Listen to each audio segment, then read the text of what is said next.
Right guys, so in this video, we're going to address a few common faults that we see in the toes to bar, and we're going to give you some tools and tricks to improve your arch, your kip swing, and the coordination that we need to be effective at doing high volume sets on our toes to bar.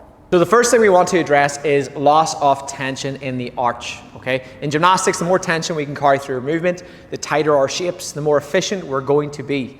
So typically when athletes are performing toes to bar, we'll see them go into this really flimsy arch position as they do the reps. So it looks like a little bit of a seahorse where they're bending the knees, and obviously Jason's kind of just flopping off the bar here. So the more tension we can carry through the chain, the more power then we can generate going into the next rep. So the first thing we need to master in the arch is understanding true tension. So whenever we're drilling this on the floor, a common fault we'll see athletes do is try to get their body as high as they possibly can. Instead, what we want to do is think about trying to get our body as long as we can. So you see from Jason here, his feet and his hands and his head don't lift as high, but he's carrying much more tension through the chain, and this is exactly what we want in our kip swing. So guys, a very useful drill we can use on the rig to improve our awareness and understanding of tension is the box arch drill. Hanging off a pull-up bar with the box slightly behind the pull-up bar, you're going to go from this relaxed, switched off position, and then we're going to transition into an arch. And what we want to do is feel this in our hamstrings and glutes. And then we will relax and repeat that on-off action, understanding that the tension comes from the lower body and not so much like trying to throw our feet back as far as we can. Right, so next let's look at kip swing height.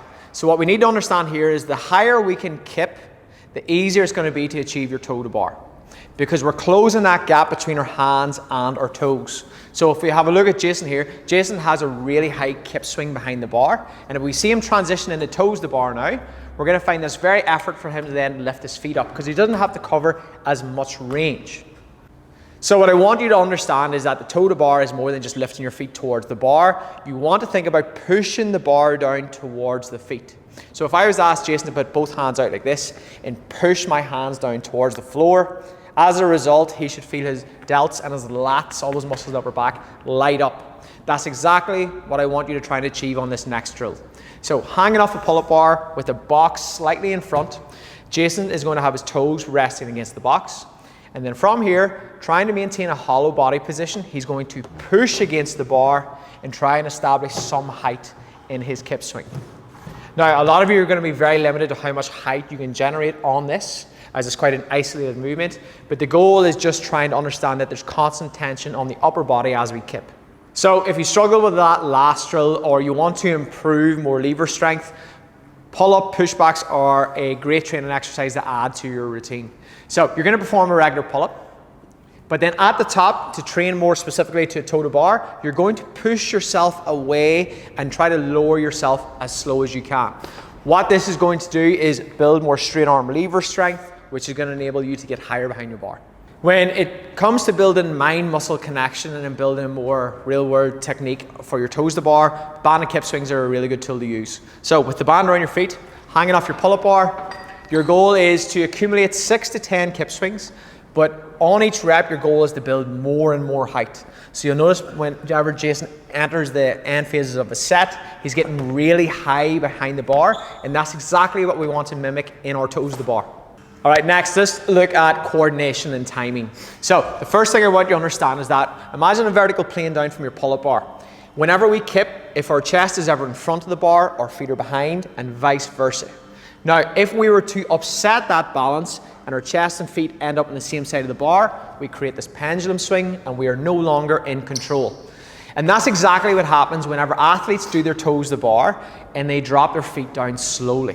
So we'll notice with Jason here, he's superb in the way up, but he's really slow in the way down.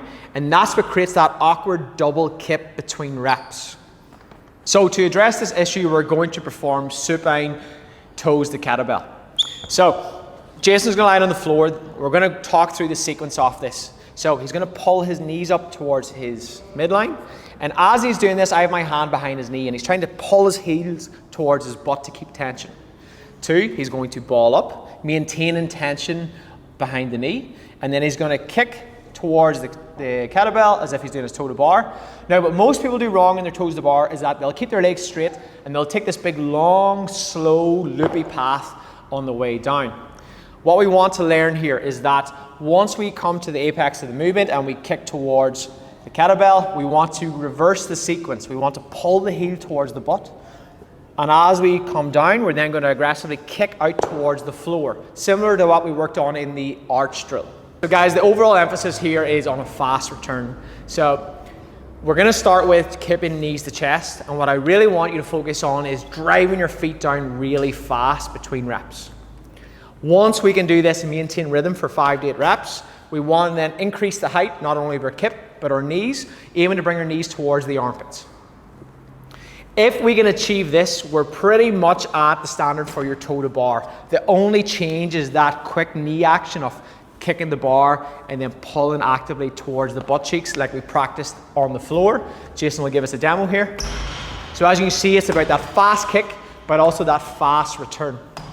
Right guys, so I hope that helps with your toes to bar journey, and if you want more tips or tricks, make sure you drop a comment below and we'll be happy to help you out.